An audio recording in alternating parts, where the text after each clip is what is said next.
Saat kami berhasil keluar dari hutan, kami mengira kami hanya terlambat kurang lebih 1 jam. Tetapi di base camp semua orang menangis melihat kami. Tim SAR menyatakan kami telah hilang selama 3 hari. Awalnya saya mengira mereka hanya bercanda, tetapi sampai saya melihat langsung ponsel saya, ternyata saya sudah berjalan selama 3 hari.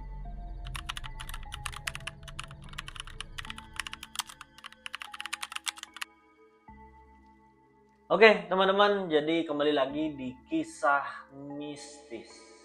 Iya, di video kali ini dan di episode kali ini kita akan kembali bercerita. Dan cerita kali ini datang dari seorang remaja. Dan remaja ini sangat gemar dalam hal mendaki gunung. Jadi remaja ini adalah seorang pendaki gunung. Kita sebut saja namanya adalah Arga. Arga ini berasal dari Yogyakarta. Dan sejak kuliah, Arga memang sangat gemar dalam hal mendaki gunung. Dan sudah hampir 5 tahun Arga mendaki beberapa gunung yang ada di Jawa. Arga ini bukan pendaki gunung yang profesional, tetapi bukan juga pertama kali mendaki gunung. Jadi Arga ini sudah berkali-kali mendaki gunung yang berada di Jawa. Bahkan katanya hampir setiap gunung sudah pernah didaki di Jawa, kata Arga. Namun Arga merasakan memang belum bisa dikatakan sebagai pendaki profesional. Karena itu Arga merasa percaya diri ketika bersama dengan 4 teman memutuskan untuk mendaki salah satu gunung yang terkenal memiliki jalur hutan yang panjang. Dan Arga bersama dengan keempat temannya sampai di base camp sekitar jam 7 pagi. Dan di sana cuacanya sangat cerah. Pendakinya waktu itu juga cukup ramai. Dan setelah mereka melakukan registrasi, petugas base camp memberikan beberapa pesan kepada mereka. Dan salah satu pesan tersebut membuat mereka saling pandang dan saling tersenyum satu sama lain. Kalau nanti kabut turun, jangan mengambil jalur lain selain jalur utama, walaupun terlihat lebih dekat. Dan teman Arga bernama Dimas di sana, setelah mendengar kata tersebut, Dimas pun mulai bercanda. Kalau ada jalan pintas ya lebih enak Pak, kata Dimas. Petugas yang mendengar pun hanya tersenyum dengan tipis. Ia tidak menjawab sama sekali candaan dari Dimas. Perjalanan awal mereka sangat menyenangkan. Mereka banyak bercanda selama perjalanan sambil mengambil beberapa video dokumentasi mereka. Sesekali mereka berhenti menikmati pemandangan di sana. Dan sekitar pukul 1 siang mereka pun sampai di pos 4. Mereka makan siang dan beristirahat di sana hampir 30 menit. Dan saat mereka hendak melanjutkan perjalanan, ada seorang pria tua menghampiri mereka. Dan pria tua tersebut membawa tongkat kayu dan mengenakan jaket gunung, namun mode yang sudah lama. Rambutnya sudah memutih. Dan dengan pelan, pria tua tersebut pun berkata, "Kalau nanti kalian mendengar suara dari keluarga kalian, jangan pernah menoleh," kata pria tua tersebut. Dan di sana mereka pun kembali saling berpandangan. Dan salah satu temannya Arga pun tertawa di sana dan mengatakan, "Siap Mbah," dengan nada yang bercanda. Dan menganggap hal tersebut hanyalah pesan biasa yang tidak begitu serius. Dan pria tua tersebut hanya tersenyum kepada mereka dan melanjutkan perjalanannya menuruni gunung tersebut. Dan sekitar 1 jam kemudian kabut mulai turun. Awalnya sangat tipis, tetapi semakin tebal dan semakin tebal. Dalam waktu kurang dari 10 menit, jarak pandang mereka sudah tinggal beberapa meter. Dan mereka masih berjalan sesuai dengan jalur utama. Sampai pada akhirnya mereka menemukan persimpangan kecil. Di sebelah kanan terlihat tapak jalan yang bersih sekali, tanahnya keras, seolah-olah sering dilewati. Dan mereka pun di sana membuka peta. Namun jalur tersebut tidak ada di peta. Lalu Dimas pun berkata, mungkin ini jalur lama. Dan di sana Arga pun mulai ragu. Dan karena ingin segera sampai ke area camp, mereka pun memilih jalan tersebut. Dan sekitar kurang lebih 15 menit mereka berjalan, mereka mulai merasakan ada hal yang aneh.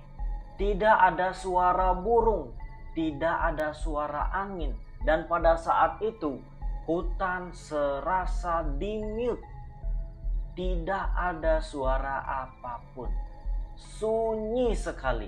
Arga di sana mulai mencoba membuka kompas. Namun jarum kompasnya terus berputar tidak henti-henti. GPS di ponselnya pun tidak bergerak sama sekali. Dan mereka pun di sana sempat berpikir untuk kembali ke jalur tadi. Namun sayangnya ketika mereka berbalik, jalur yang tadi mereka lewati sudah tidak nampak lagi. Karena saking tebalnya kabut dan jalur tersebut sudah tidak terlihat bersih lagi. Pohon-pohon mulai rapat di sana. Rasa panik mereka pun mulai muncul di sana. Dan Arga pun memutuskan untuk berjalan lurus melanjutkan perjalanan mereka. Mereka berharap segera menemukan jalur utama pendakian. Namun ketika mereka sedang berjalan, tiba-tiba mereka mendengar suara lonceng kecil. Ting, ting, ting. Suara tersebut berasal dari arah depan. Namun pada saat mereka mulai mengejar suara tersebut, karena mereka kiranya adalah ada orang yang sedang membawa lonceng. Ketika mereka mulai mengejar suara tersebut berpindah awalnya dari depan berpindah ke belakang. Dan mereka pun di sana berhenti seketika dan saling menatap satu sama lain. Tidak ada satu orang pun yang berani berbicara. Sekitar 5 menit kemudian, Arga melihat seorang nenek tua yang sedang berjalan sambil membawa keranjang bambu. Nenek tersebut, kata Arga, terlihat sangat tenang, seolah-olah memang sudah terbiasa hidup di hutan tersebut. Dan Arga pun di sana menghampirinya dan diikuti oleh keempat teman-teman. "Nek, jalur turun kemana ya?" tanya Arga. Dan nenek tersebut pun tersenyum kepada Arga sambil menunjuk ke arah kiri. Ikuti suara air. Lalu beliau pun berhenti sebentar dan menatap mereka berlima dengan serius waktu itu. "Apapun yang kalian dengar nanti, jangan pernah sesekali menoleh," kata nenek tersebut. Lalu nenek tersebut kembali melanjutkan perjalanannya. Dan beberapa detik kemudian, nenek tersebut sudah tidak ada di depan mereka. Seolah-olah nenek tersebut hilang di telan kabut. Dan mereka pun di sana mengikuti arahan dari nenek tersebut. Dan benar saja, tak lama kemudian mereka mendengar suara air yang mengalir. Seperti suara sungai di sana. Dan mereka pun di sana mulai lega setelah mendengar suara air di sungai tersebut. Namun tiba-tiba Arga mendengar suara ibunya memanggil, "Arga, Arga, jangan tinggalin ibu, Arga." Suara ibunya. Suara tersebut sangat terdengar jelas. Seolah ibunya Arga berdiri tepat di belakang mereka. Dan Arga di sana hampir saja menoleh. Untung saja Dimas dengan cepat menarik bajunya Arga. "Jangan," kata Dimas. Kemudian mereka berlima pun mulai melanjutkan perjalanan. Dan tidak lama kemudian giliran Rian yang mendengar suara ayahnya. Setelah Rian, kemudian giliran Yoga mendengar suara adiknya. Semua suara terdengar begitu jelas dan seolah-olah itu nyata. Semakin mereka berjalan, suara tersebut terdengar semakin jelas. Bahkan katanya terdengar langkah kaki mengikuti perjalanan mereka. Jantung Arga di sana sudah berdetak sangat kencang karena saking ketakutannya di sana. Arga hanya terus membaca doa di dalam hatinya. Namun beberapa menit kemudian, kabut yang tebal tersebut sudah perlahan mulai menipis.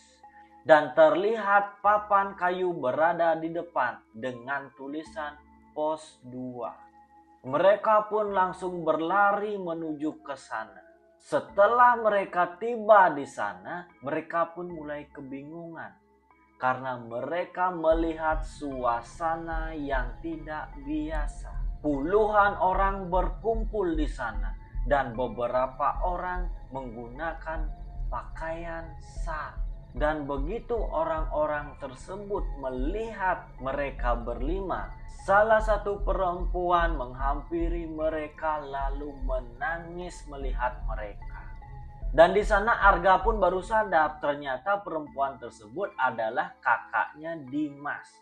Arga pun bertanya di sana, "Ada apa?" Tanpa menjawab kakaknya Dimas, lalu seorang petugas pun mulai menghampiri mereka. Dengan wajah yang sangat kelelahan, petugas tersebut pun bertanya kepada mereka, "Kalian dari mana?" Arga pun menjawab, "Kami hanya tersesat sebentar." Petugas tersebut lalu menatap lama mereka berlima. Lalu petugas tersebut pun berkata, "Kami sudah mencari kalian selama 3 hari. Lalu di sana Arga pun setelah mendengar kata petugas tersebut, dia pun sontak tertawa di sana. Arga mengira petugas tersebut hanya bercanda. Dan Arga pun mengambil ponselnya, dan setelah Arga ini melihat tanggal di ponselnya, Arga pun terdiam dan membeku di sana. Hari yang seharusnya masih hari Sabtu di sana, tetapi yang Arga lihat adalah hari Selasa.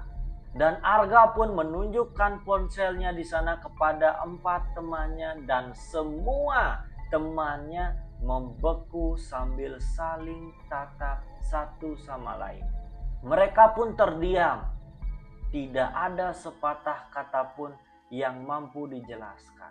Dan beberapa hari setelah kejadian tersebut, Arga dan teman-temannya pun berkumpul untuk melihat foto-foto pada saat mereka mendaki Gunung Kemari. Semua terlihat normal sampai foto terakhir sebelum kabut turun. Mereka berlima berdiri sambil menghadap ke kamera, namun di belakang mereka terdapat seorang pria tua sambil memegang tongkat kayu. Orang yang sama yang mengingatkan mereka pada saat berada di pos 4. Padahal di sana tidak ada satupun orang yang mengingat pria tua tersebut ikut berfoto pada saat itu. Dan karena penasaran, mereka pun lalu menunjukkan foto tersebut kepada petugas base camp di pendakian tersebut. Dan petugas yang melihat foto tersebut lalu menarik napas panjang dan dengan pelan berkata, "Saya kenal wajah orang tersebut. Beliau dulu relawan gunung. Sudah hampir 20 tahun lebih beliau meninggal saat sedang membantu pendaki yang sedang tersesat ketika kabut mulai turun." Dan Arga pun merinding ketika mendengar itu. Lalu petugas tersebut menambahkan satu kalimat yang tidak pernah mereka berlima lupakan. Banyak pendaki yang mengatakan pernah bertemu dengan beliau di gunung, pria tua tersebut. Namun anehnya, mereka adalah pendaki yang akhirnya berhasil pulang. Jadi pendaki yang pernah melihat pria tersebut adalah pendaki yang sempat tersesat namun berhasil untuk kembali pulang. Dan di sana Arga pun mulai membuka ponselnya kembali dan menatap fotonya kembali. Namun beberapa menit kemudian, saat ingin memperlihatkan foto tersebut kepada keluarga, sosok pria tua itu sudah tidak ada lagi di dalam foto tersebut. Yang tersisa hanya mereka berlima saja. Seolah-olah memang beliau tidak pernah ada di dalam foto tersebut. Namun sejak saat itu Arga pun masih gemar dalam hal mendaki dan masih melakukan pendakian.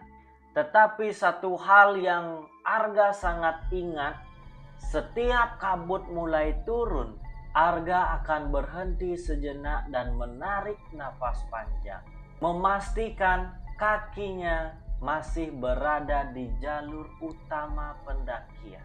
Karena di gunung, kata Arga, tidak semua jalur yang terlihat benar-benar mudah akan membawa kita pulang. Dan cerita Arga pun berakhir sampai di sana.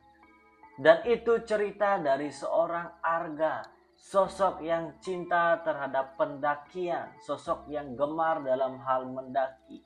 Namun satu kisah tersebut memberikan Arga begitu banyak pembelajaran. Dan teman-teman yang menonton di episode kali ini, jika kalian terkesan dan ada yang ingin kalian sampaikan, sampaikan di kolom komentar. Dan sekali lagi, jika kalian memiliki pengalaman, kisah, cerita, kalian bisa langsung kirimkan di kolom deskripsi di email yang ada di sana. Dan jangan lupa nantikan episode-episode selanjutnya, episode-episode berikutnya hanya di Kisah Mistis. Dan cerita kali ini tamat.